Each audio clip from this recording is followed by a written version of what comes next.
Does anybody remember Key and Peele? You know, Key and Peele, the sketch comedy show, had these two guys, this very bald, actually famously bald, abnormally bald, light-skinned man, and then Jordan Peele, who looks like he's really good at playing Smash Brothers. These two guys, look at his lips. Big, delicious, beautiful. Sorry, look at those lips. So I don't know why I keep talking about his lips. They're just good lips. Look. God, those are good lips. Anyways, they stopped at about season 4 of Key and Peele, and it was an outstanding show. It was insanely good. As a matter of fact, there were so many amazing moments in Key and Peele. Wait, stop, my compatriot. Don't forget to like, comment, and subscribe. Just put any comment you want to. Don't forget to like the video. That helps out, and definitely don't forget to subscribe because, man, I'm trying to get to 500K by the end of the year, and that'd be fantastic. Anyways, back to the video. There was the iconic character of Megan. Megan! Oh, stop moving, Megan! What are you doing? No, another no. And it was beautiful. Loved that. Just a snarky girlfriend that naturally was a little bit annoying, and I loved that character a lot. I just want to point something out, by the way, about specifically the character Megan. But outside of that, there was also the character of the substitute teacher who would say Aaron and Balake using inner city black dialect, thinking that he was teaching a bunch of black students, or more so ghetto students, by saying a different inflection on their names. And that's the entire joke. And then there was the high on pot noose jokes, and I believe there was a joke where a guy had lightning in a bottle, and every single time I'd watch one of these skits, I'd feel encapsulated by the beauty of what the skits were, because it wasn't as if the skits were supposed to be funny. They were playing real characters reacting to real things, and I think that's what made Key and Peele so special to me, is that the characters felt as if they weren't playing a character, they were playing themselves, and we were reacting to how hilarious the character actually was. And that's the beauty of Key and Peele for me. It was outstanding, and it was such a shame when those shows went away. Well, the Chappelle Show was good in its own right, but those who were playing characters, obviously, Key and Peele specifically was different in its own unique way, to me personally. And every time I thought I had seen every single skit, a new one would pop up out of nowhere. It's as if they were still making them in a hidden factory, trying to make sure I didn't see every single Key and Peele skit. Felt very targeted for me personally, and I absolutely hated it. But everybody's been wondering about why they separated, and you know, Keegan-Michael Key and Jordan Peele will often tell you the same thing. Well, we had our creative differences, and we had to part ways. I wanted to focus on horror movies. Jordan Peele famously made Get Out, and he made a bunch of other films that were really good that I can't think of the name of right now. And Keegan-Michael Key, I'm just gonna pull up what he's done because it kind of catches me off guard how much stuff he's been in. He was in Wonka. Didn't even know he was in Wonka. He was in Schlamagoon. I don't know what Schlamagoon is. Looks like to be some, I don't know. I've never seen the show in my life.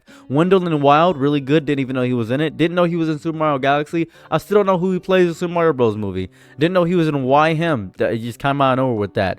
He was in Jingle Jangle, a Christmas thing. He was in Friends from College, which seems to be a show of some sort. He was in The Predator, Play Dirty.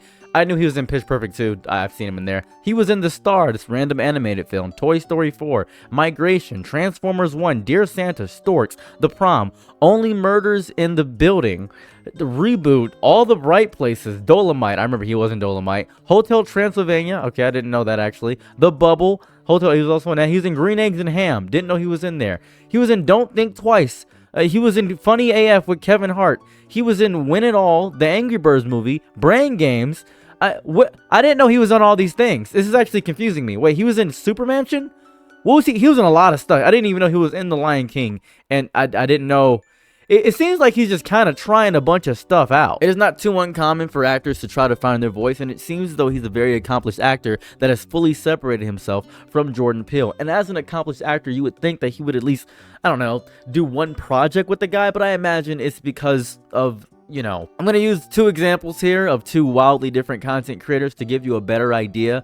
This is Ludwig. Ludwig is an amazing content creator. He boasts a combination of, I believe, over 3 million subscribers across all of his platforms. I didn't check the number, but I'm guessing it's somewhere around 3 million. You can probably see it on screen right now. He is a great content creator, and I know him for tip to tip more so and traveling across Japan, and the fact that his company copyright claimed one of my videos a while back, but we got that taken care of, and he messaged me, and then he apologized, and I thanked him for it. Appreciate that. So this is going to be a little bit of a stray, and I promise I don't mean anything bad by it. I promise I'm not trying to attack anybody when I say this, but he has a girlfriend who's also a content creator who hosts the Streamer Awards, who I don't care about. I really don't find her entertaining at all, but I do associate her with Ludwig. I associate these two together. That's Cutie Cinderella. She's a really good baker. I never tasted anything she baked before, but I don't like, and it's gonna sound really messed up, I just don't like her personality more so. I just don't like, I don't like how she operates. She's not very funny, not very entertaining to watch, and maybe that's just me, and that's a personal preference. And if you like her, more power to you. I'm proud of you for enjoying her content. She deserves you as a fan. I'm happy she has a great fan base, and she is probably an amazing content creator in her own right.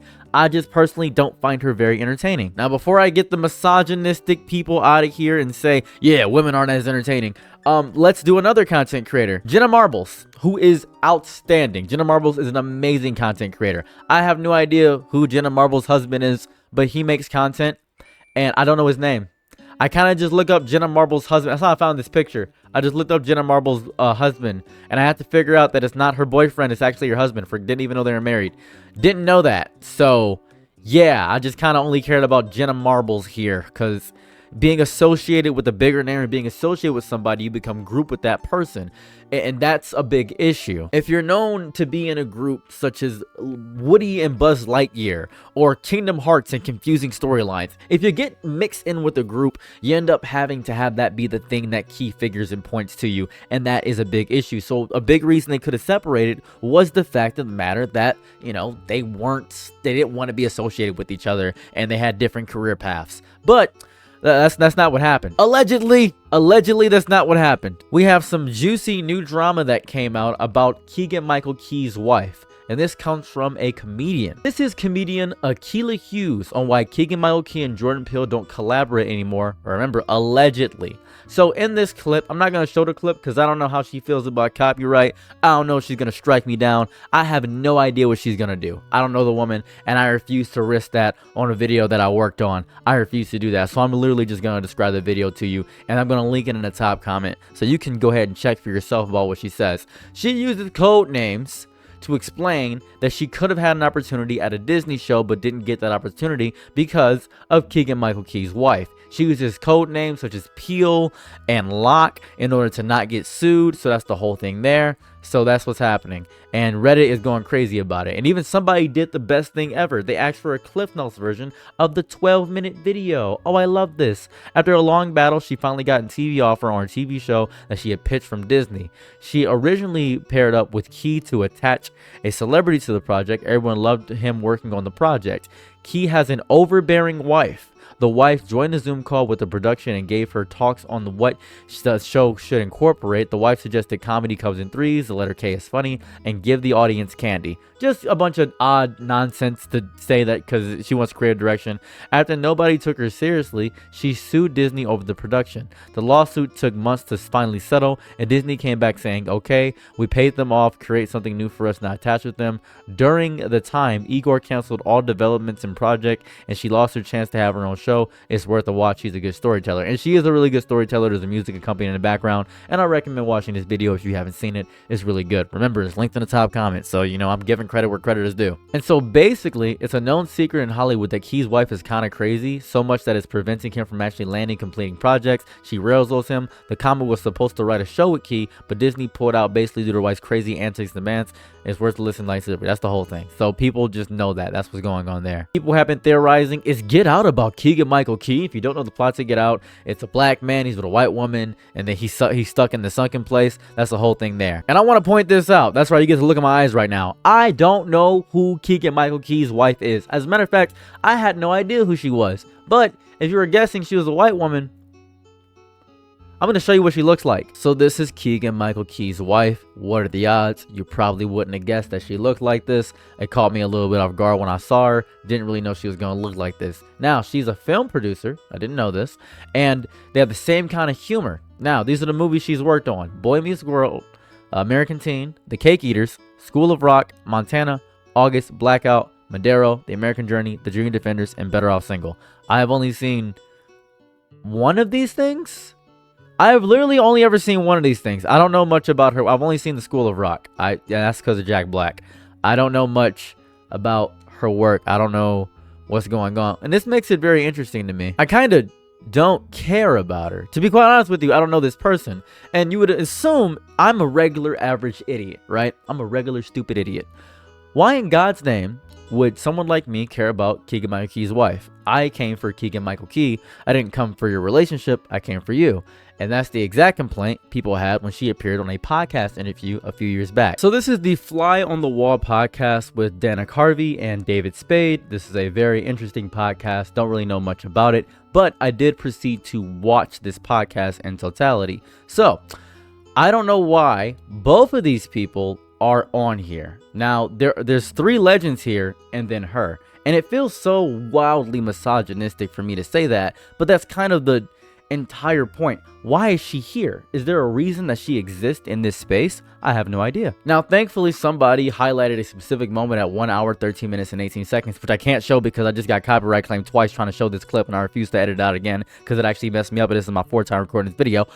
She is talking over Keegan-Michael Key the entire way through and explaining that, you know, she's the creative voice and she's the reason that, you know, they share the same comedy style. It's very interesting to see. It's very interesting. And then people are commenting, talking about how she's such a narcissist. This lady loves to hear her so dark. I miss Phil Hartman. And then this is insane because Phil Hartman lost his life to his wife. And people are saying it's another Phil Hartman era. People are theorizing that his wife is wildly abusive and nobody wants to work with his wife. And the reason, and this is the main point of the video, by the way, the reason Key and Peele failed was because his wife tried to be there around the production set and they couldn't continue. And the fact of the matter that the reason why Keegan-Michael Key and Jordan Peele don't talk to each other is because his wife wants to be there around all the time, and Jordan Peele doesn't want that because his wife is overbearing, and people keep talking about how nobody likes his wife. Now then, this isn't the first time this popped up, not because of this recent thing, but this happened 3 years ago. 3 years ago on the Fly on the Wall podcast, Keegan-Michael Key and Ela Key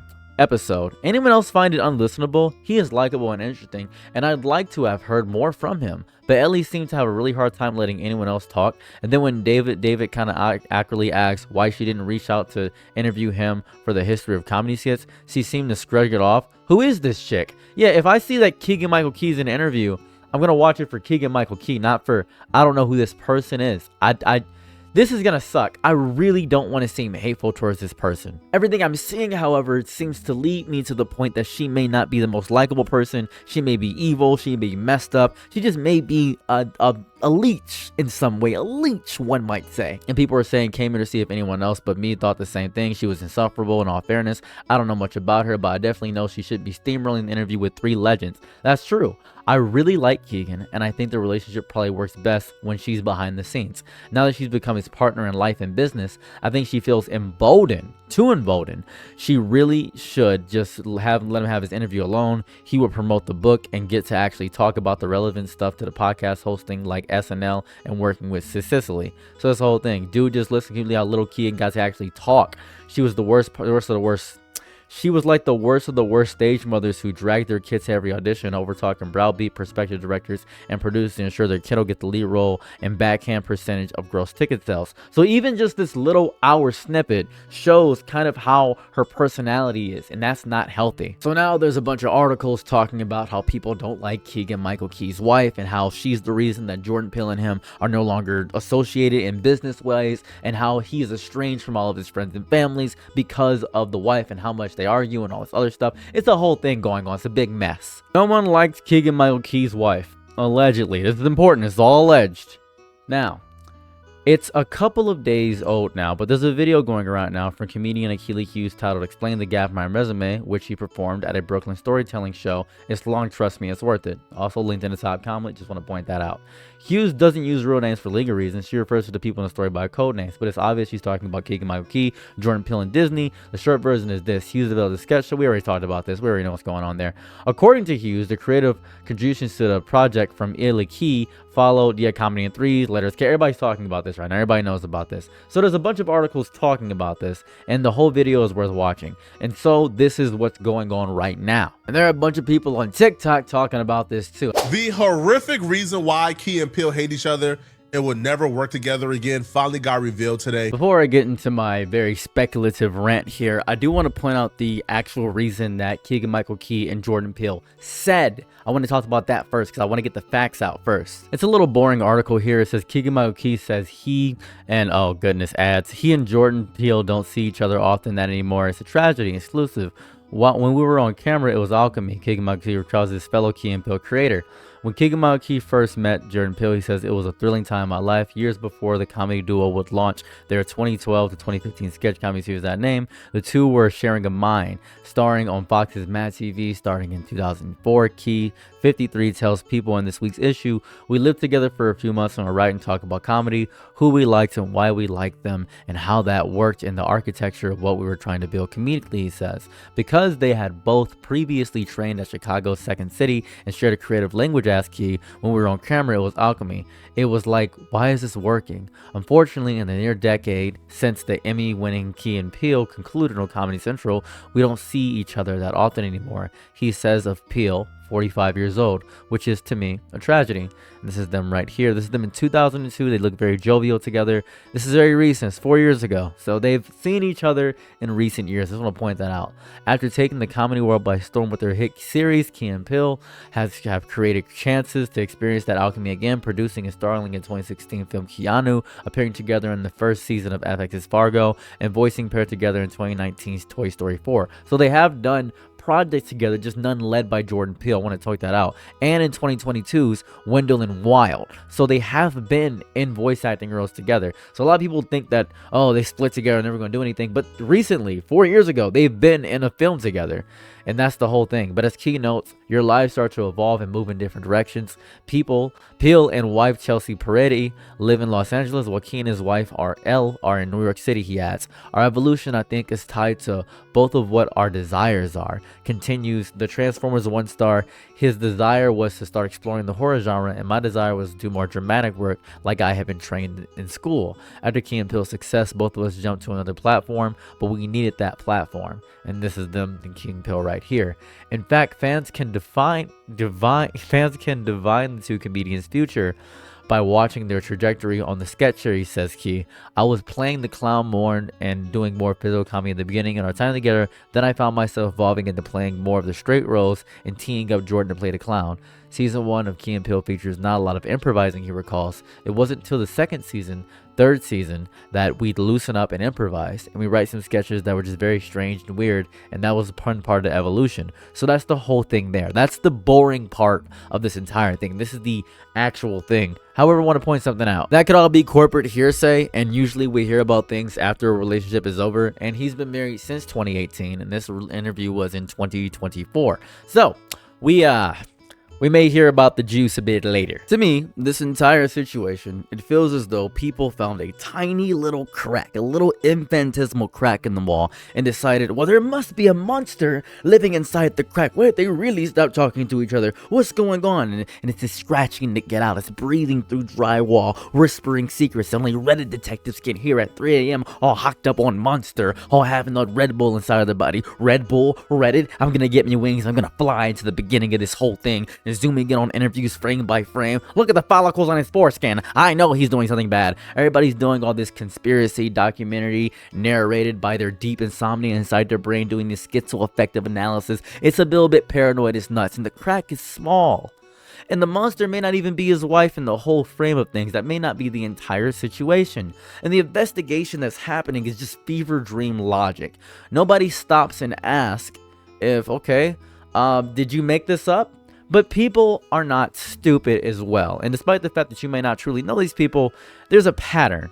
And when a pattern is confirmed, when you get confirmation bias from the pattern, it gets a little bit bad. I really do encourage you to watch any appearance with Keegan-Michael Key and his wife, because it is very jarring.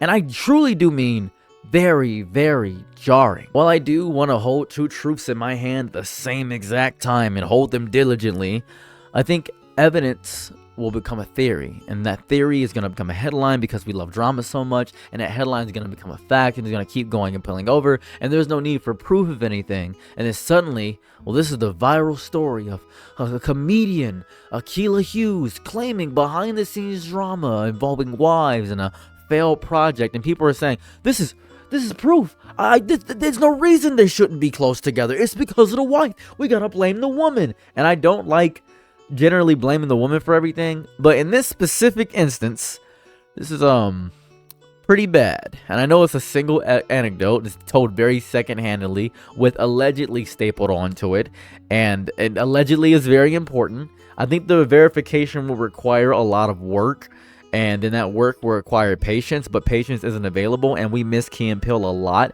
and I think we want Key and Peele back, or at least we want to see them be friends. It reminds me of another comedy duo, or more so a duo that were comedic in nature. Drake and Josh. They took very different career paths. Josh Peck ended up getting skinny and very hot, and Drake Bell ended up going down a very interesting route. Drake Bell was sentenced to 2 years probation for child endangerment. Former Nickelodeon star Drake Bell was sentenced to 2 years on probation on money charges to inappropriate contact with an underage girl in 2017. Bell was sentenced to Cuyahoga County by Judge Timothy McCormick after pleading guilty last month to felony attempted child endangerment and distancing matter harmful to juveniles. A misdemeanor in addition to 2 years of probation must also serve 200 community service and register as a sex offender. Bell was accused of engaging in inappropriate chats with a 15-year-old girl he met online, who later attended his concert in December 2017. At the hearing, the victim accused Bell of sending her graphic photos and engaging in misconduct of the sexual variety in 2 separate incidents, according to NBC News. And he was guilty of all this stuff right here. Josh Peck had an evening with Margaret C.J. Marley. It was so fun. He just talked about how good his life is going. He talked about his dad, how happy he's having a good time, how he's lost a bunch of weight. Literally no controversies with this guy. Things are going pretty good. He got really hot too. So there's that. He was also in a bunch of films. He's getting a lot of acting work. He was in Oppenheimer. Did you know that Josh Peck was in Oppenheimer? Didn't know that. He also posts on YouTube and has about as much success as I have on YouTube, where he gets about like 10,000 views and does podcast stuff essentially. I know what you're gonna do. I can see his stats here. Not making much money there, so that's pretty cool. You can see his stats and stuff. Yeah, this is what he's doing. I think he released on a very semi-regular thing where he just kind of does podcast stuff. Kind of every Nickelodeon star is doing a podcast thing. There was that Ned Declassified thing going on. You guys remember that? Yeah, they were talking about how freaked out they were last time I heard. Haven't really checked up on these guys in a hot second, but nobody really cares about them. The idea was cool. When they first popped up, it was a little crazy, but now nobody really cares. Hard to keep out the momentum when you're kind of writing on nostalgia, to be quite honest with you. Really hard to do so, especially if you're not doing anything cool. So there's that. Views just plummeted after the first few things. That's a little bit crazy. Nobody wants to really hear their childhood stars talk about how provocative they're being. It's like kind of hearing the Rugrats go a little bit sicko mode. I don't want to hear about the Rugrats. They were babies, dude. I don't want to hear about that. But what about all grown up? They're teenagers, man. I don't want to think about that. So very different career paths that the stars usually take, and it's hard to be untied from that branding. So that could be an also thing there where they just wanted to take different career paths. So it's hard being tied to that, right? And we crave them coming back. We want more Key and Peele, but we're not going to get more Key and Peele. But the internet heard that the wife is the issue and said, oh, okay, so the wife is a narcissist and she's talking over Keegan-Michael and things, and there may very well be big relationship issues in their entire debacle. That may be a whole thing. We will now build a full psychological profile of a marriage we are not inside of. We have not even observed the marriage and how it operates. I haven't even seen them conversate with each other because she keeps talking over him, but I really just don't know what's going on here. It's just a marriage we heard through a game of telephone that started with someone telling a story on a stage for laughs. So we're not really looking at anything, and people are zooming in on Ella Key like she's the villain in a movie. Like it's really strange. They're analyzing clips, interviews, body language, the way she talks, the way she interrupts, the way she breathes too confidently, and suddenly she's been cast as this controlling mastermind pulling in invisible strings behind a man who has lived a full public decade-long career with autonomy. And that leap is really insane. It's really insane he's done all this stuff, but it's also satisfying.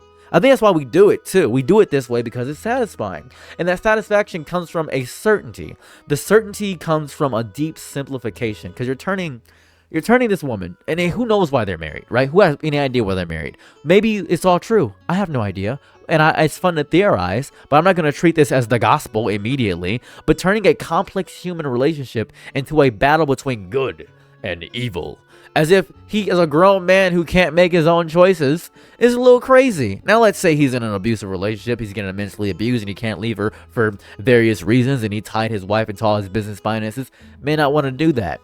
Good is the person you liked first always, though, right? Evil is the person who seems to have changed him. Oh, you different now. This is bad. Man, we used to play Smash Bros all night, bro. That girl holding you back. She just bad for you, man. I don't care if it grips and she bounces on a crazy style and she gives you whatever you want to, bro. I don't care if she doing everything for you. I don't care about that. Back in the day, man, we used to be at the club, bro. We used to be at the club. What happened to the club, man? What happened to you, drinking margaritas off of that girl's chestises? What happened to that, man? What happened to you dousing dimes off a girl's booty? Huh? What happened to that? And then you say, well, I just have a wife now and I can't be doing all that. That's not good. Oh, man, come on, man. You gotta do something about that, man. You gotta do something about that. I can't really have that happen to you, man. I can't do that to you. I lost my boy because of this woman. Girls are stupid. We should get married instead. I'm actually homoerotic and gay for you, and I want to have a very deep, interpersonal, lovely relationship with you is what I want.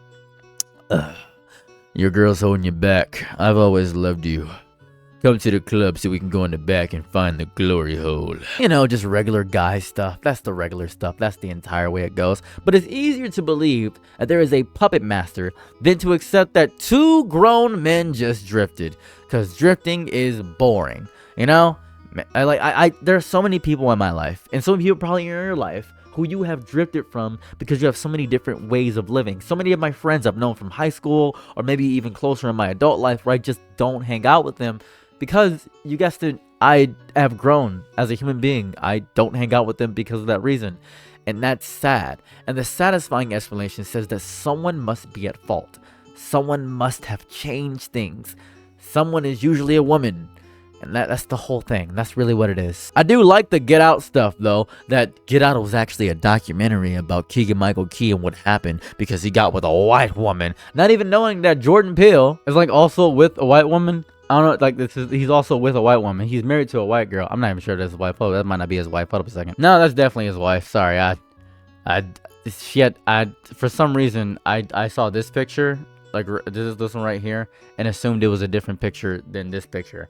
I don't know why. I really don't know why. And I gotta state this for all the people that are coming up with these cockamamie theories and all this stuff and acting like they know these people, same people that get really parasocial with me. And because I'm in this position, I understand how it's like. You do not know these people. You do not know how they argue, how they laugh, how they compromise, how they exist behind doors that cameras do not enter. And to be fair, we do get to see them. I'm not going to lie to you. We do get to see them on camera, which is, it says a lot. It does say a lot. But the internet has decided it can read a marriage and assign all these roles. You know what I mean? Just vibes and suspicion. A clip slowed down to 0.25 speed. I get it now. I know what's going on. I got this detective hat from Amazon. Ooh, oh, this is good. The Amazon package arrived yesterday. The hat doesn't fit. Ooh, however, the wearer, you guys don't care. Too busy solving a case that was never a case. And I want to point out, controlling relationships do exist. Power dynamics do exist. People absolutely can lose themselves inside someone else's gravity, right? I get that. I'm not stupid. I'm not going to be dishonest about the entire thing. There's a difference between recognizing patterns in life and forcing those patterns onto strangers because it feels narratively clean, though, right? Can we agree to that? Is that fair to agree with? Are we going to do that? Because Reddit will take one single rumor and stretch it until it becomes folklore, until there are timelines, theories, evidence threads, comments that, oh, this is what's going on here. You can't hide from the sleuths of Reddit, and it sounds so amazing and cool. And Reddit has been a powerhouse in a lot of things. I mean, Reddit is the reason that GameStop had that whole surge. I hope we do that again, dude. Man, can we get another GameStop rally or something, or another rally of another stock? That'd be cool. I'd love that indefinitely. I think what makes this more unsettling for me, just learning about this, is not even the rumor itself. It's just how fast people are ready to crown a villain. Like how easy they are to find control, manipulation, darkness. But, and against my entire point, the internet has done some pretty impressive things, honestly. And this may be the catalyst to push Keegan-Michael Key into divorce or maybe something more for his career. And if I could be so bold here, can we look at his catalog again? Like, brother is doing a whole bunch of BS, man. I don't know what any of this stuff is. Like, in terms of like what he's been doing after Key and Peele, is this really what he wants? Are these drama movies? I don't know. I'm not quite sure. I really don't know what he's doing. His IMDb page is not unimpressive, but I don't know what he's doing. It seems to be all comedy more so.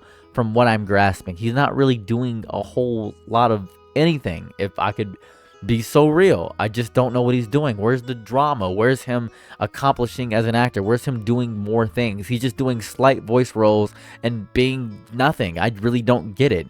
He's not doing anything, like, at all. He was the samurai in 2017's episode. I didn't even know he was doing this. He's just kind of doing whatever he can. He's just doing literally whatever he can. Like, he's everywhere. And that is good. He has a big repertoire. He has a large list. Maybe it's his agent. It might be his agent doing this. I don't know. But man, it is a lot of stuff that doesn't feel like he's creatively fulfilling what he needs to do. And Jordan Peele seems to be more creatively fulfilled, at least from the outside in. That's how I interpret it. Is somebody actively accomplishing their dream, and somebody else still grasping at the straws of what may or may not work. I just feel like he could be doing more, and maybe something's holding him back. And I feel like the wife is the easiest answer. It's just the certainty that everybody's speaking about this, like, oh, we finally figured it out. It's not really. It's not. You didn't finally figure out a goddamn thing.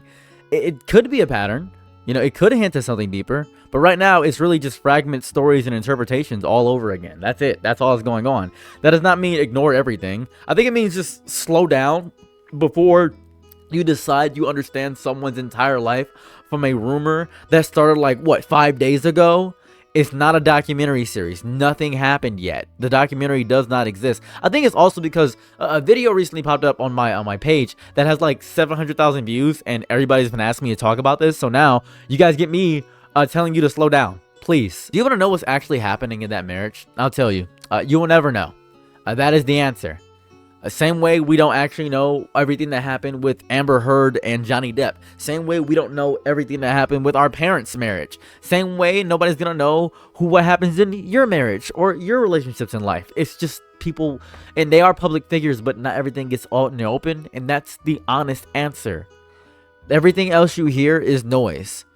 Noise you can choose to listen to. I'm noise, obviously. You can choose to amplify it. Noise you can call, this is a deep analysis. And the noise is not your friend either.